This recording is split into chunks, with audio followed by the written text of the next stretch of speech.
agradeciéndole su presencia. Es para esta institución un día emotivo porque la constitución de esta fundación se hizo con el concurso de Osvaldo Payá, a quien conocí en el año 92 y con quien me unió siempre un gran respeto y amistad. Y realmente tener aquí a Ofelia es para nosotros un honor y una oportunidad de reconocimiento tanto a él como a la familia y por supuesto también un sentido recuerdo a Pedro y a su familia. Yo deseaba en estas palabras iniciales tocar el tema central que es sin duda alguna el acontecimiento del accidente de hace poco más de un año y señalar que en el día de hoy lo que nos parece esencial en esta institución es decir bien alto y aprovechar todas las ocasiones posibles que Cuba no merece un acuerdo de cooperación con la Unión Europea, entre otras cosas por el crimen de Estado en el que está actualmente inmerso la acusación del gobierno de Cuba. Y hay que decir que esto es algo importante y que responde a una situación nueva que se ha producido en España, porque entre el año 2011 y 2013 se ha producido una enfermiza obsesión por parte del presidente Rajoy y Margallo por distanciarse de la política exterior del periodo nacionalista, que conduce a cometer auténticos errores de bulto y echan por la borda uno de los principales activos del PP, la posición contra la dictadura castrista y un claro atlantismo. Así que buena parte de la sección detectada entre votantes del PP es debida a la errática política contraria al programa electoral del Partido Popular del ministro de Asuntos Exteriores y, en efecto, según el último barómetro publicado por el CIS, el Centro de Investigaciones Sociológicas, en septiembre de 2013, el 58,9% de los votantes del PP tienen poca o ninguna confianza en el presidente Rajoy. Considerado el conjunto de la opinión pública española, esa desconfianza hacia el presidente alcanza el 85,2%. Uno de los motivos de esa desconfianza es, entre otros muchos, Ofelia, la nueva política del gobierno del PP sobre Cuba. A mí me interesa enfatizar esto porque hay muchos disidentes que vienen a España y no se enteran que realmente se ha producido un cambio en la política del Partido Popular hacia Cuba. En la relación de España con Cuba se ha producido por vez primera una continuidad de nuestra política exterior con la política seguida en el anterior gobierno socialista, y el presidente Rajoy y el señor Margallo han cambiado, sin previo aviso ni debate, la política tradicional del PP durante 22 años defendida tan fervientemente como olvidada por el señor Moragas entre 2004 y 2011. Una posición que era muy clara: apoyo a la disidencia y al objetivo de la democracia en Cuba. Pues bien, esa política se ha alterado en la presente legislatura y el ministro de Asuntos Exteriores comparte la línea moratiniana de favorecer las reformas, entre comillas, de Raúl Castro, olvidando por completo el apoyo tradicional del PP a la oposición democrática, tanto a la histórica como a los nuevos movimientos de jóvenes disidentes.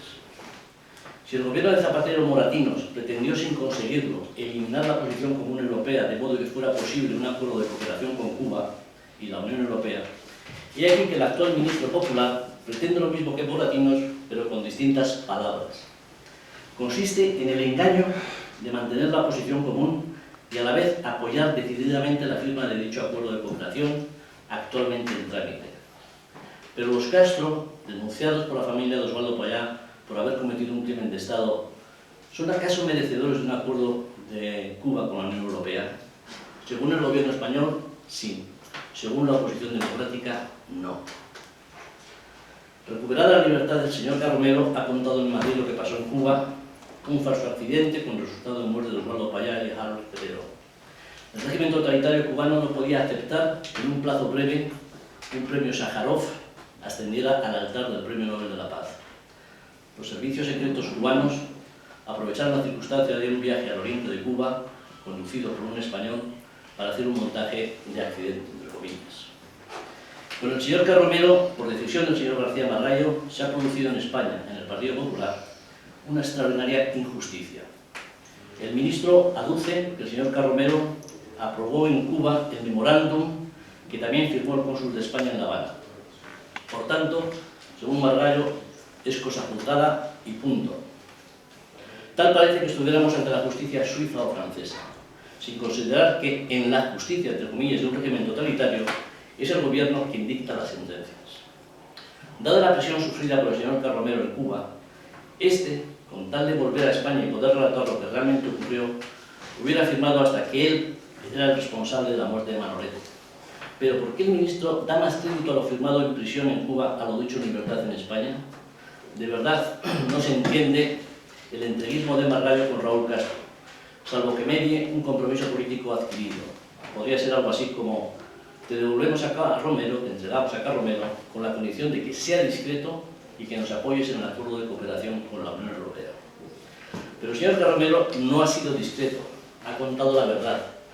Y así se explica la manifiesta hostilidad personal del señor Margallo hacia el señor Carromero, testigo y víctima de un crimen execrable.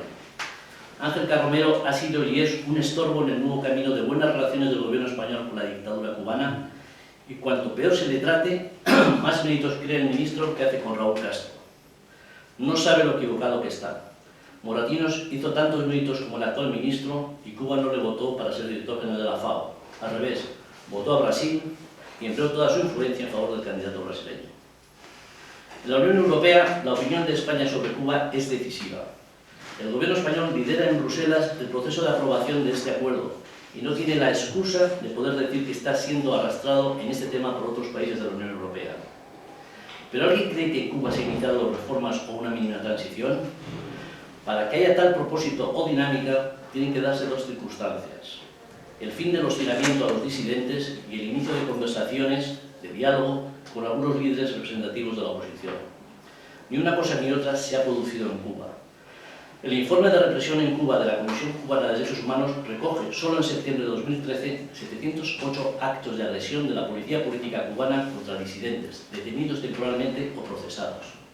En cuanto a conversaciones del gobierno cubano con la oposición democrática, el testimonio de Dagoberto Valdés y otros disidentes es terminante. No hay diálogo. En este marco, ¿cómo se justifica un acuerdo Cuba-Unión Europea contradiciendo la letra y el espíritu de la posición común? ¿Cómo se explica la nueva complacencia del gobierno del PP con la dictadura cubana? En Cuba no hay reformas democráticas y, por tanto, la posición común está plenamente vigente. O se deroga la posición común cuando proceda, o se atenta contra uno de los pilares de la Unión Europea, el cumplimiento de sus acuerdos y compromisos que impiden que un régimen totalitario tenga un acuerdo de cooperación con la Unión Europea. La citada nueva complacencia del gobierno español con Raúl Castro es uno de los motivos de nuestra deficiente relación con los Estados Unidos, solo comparable a la etapa de Zapatero en cuanto a frialdad, lejanía e insignificancia. Y ya se saben las consecuencias de tener relaciones irrelevantes con la primera potencia mundial. Desde el punto de vista americano, el gobierno español es no fiable, es decir, conocen y comparten la desconfianza de la inmensa mayoría de los españoles. Pero el ministro pretende que lo que no se tiene de fondo se obtenga con apariencias. Según informaciones publicadas, Exteriores y Moncloa han tratado durante 2 años conseguir una cita del señor Rajoy con el presidente Obama. Para ello, la Moncloa envió un director general a la capital americana para concertar el encuentro del presidente Rajoy, y costó lo indecible que el fontanero de Moncloa fuera recibido en la Casa Blanca por un funcionario americano, hasta el punto de tener que acudir a un lobista externo. Fracasado el intento de Washington, la reunión del G20 de San Petersburgo era la oportunidad de obtener al menos una foto contra el presidente norteamericano, gracias a un encuentro casual, entre comillas, caminando por un pasillo. Pero entre esa foto y una relación bilateral relevante para España, media una distancia que hasta el ministro de Asuntos Exteriores es capaz de comprender. Termino como he comenzado. Cuba no merece un acuerdo de cooperación con la UE. Firmarlo es un paso en la dirección de contribuir a consolidar el régimen totalitario y retrasar aún más el camino de la transición pacífica a la democracia, la reconciliación nacional y la libertad del pueblo de Cuba. Muchas gracias por su atención.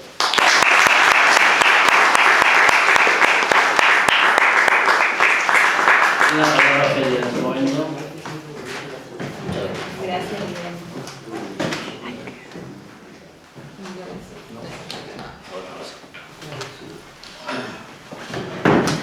Bueno, buenas noches a todos. Estoy un poco cansada, discúlpenme.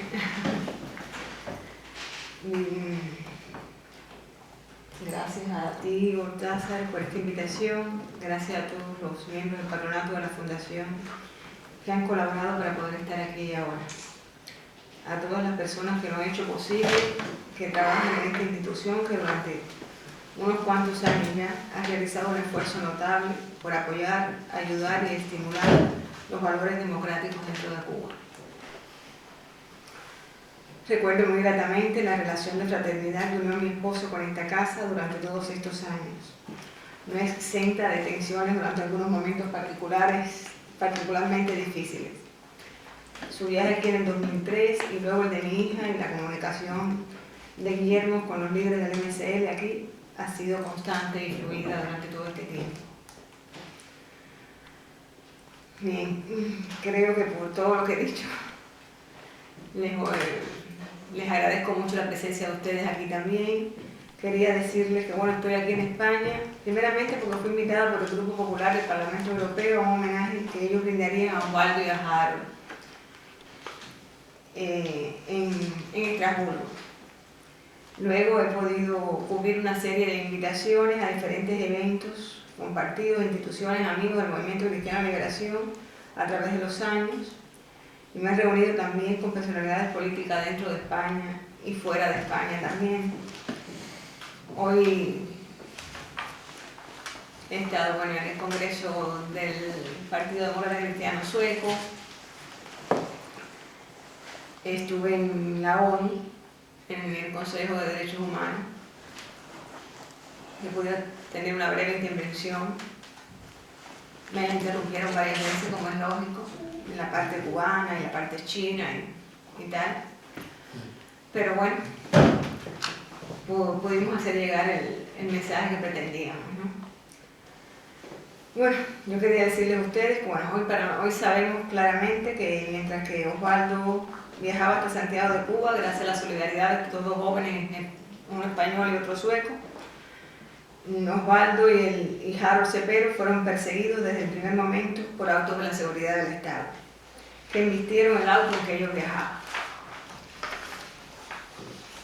Que de ese evento Osvaldo y Harold salieron vivos lo sabemos, y horas después informaron que estaban muertos. Lo sabemos por los mensajes de texto que inmediatamente mandaron. El Ángel Carromero a través del celular de Aaron Moy, porque sencillamente los dos pensaban que los iban a matar a él. Le mandaron esos mensajes de texto diciendo que ellos no habían chocado contra ningún árbol, que los habían embestido por detrás y los habían sacado de la carretera, que ahora se encontraban en el hospital, que les habían dicho que eran 3 en el hospital, que había uno que ellos no sabían dónde estaba. Que el hospital estaba rodeado de militares, que ellos estaban rodeados de militares, que los que estaban firmando constantemente. Todas esas cosas salieron en los mensajes de texto que ellos enviaron en los primeros momentos que pudieron, antes que les retiraran definitivamente los celulares. Yo recibí la noticia inmediatamente casi, bueno, el gobierno cubano dice que eso ocurrió a las 2:10 de la tarde. Yo recibí la noticia de aquí de España a las 3 de la tarde. O sea, yo recibí la noticia porque recibí a mi teléfono uno de esos mensajes de texto que ellos habían mandado, que Reyes me manda a mí. E incluso no sabían que los que viajaban en ese momento eran Osvaldo y Harold con los muchachos en Santiago de Cuba. Ellos no lo sabían. Cuando yo llego a casa, que bueno, estaba en casa de mis padres, llamamos por teléfono y tal, nos confirman que sí que había un muerto y que ese muerto se llamaba Osvaldo para allá. Ya eran como las 4 y tanto de la tarde, nos dicen que todavía no estaban en el hospital, no sabemos por qué no estaban. Ustedes saben que en Cuba, cuando pasa un accidente de tránsito en la carretera, lo primero que hacen, el primer auto que pasa o camión o lo que sea, se mete todo el mundo y para el hospital, porque no podemos esperar por ambulancia ni nada de eso, porque sencillamente no la hay, y menos un domingo a las 2 de la tarde, llegando a Bayamo.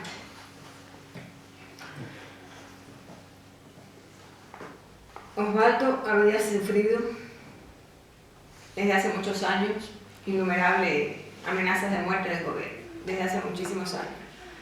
Desde casi el principio de la fundación del movimiento, cuando ya empezábamos en el año 91 y 92 a proponer el diálogo nacional, a recoger firmas con esos fines, donde saquearon mi casa y tal, ya habíamos empezado, ya Osvaldo empezaba a recibir amenazas de muerte del gobierno cubano.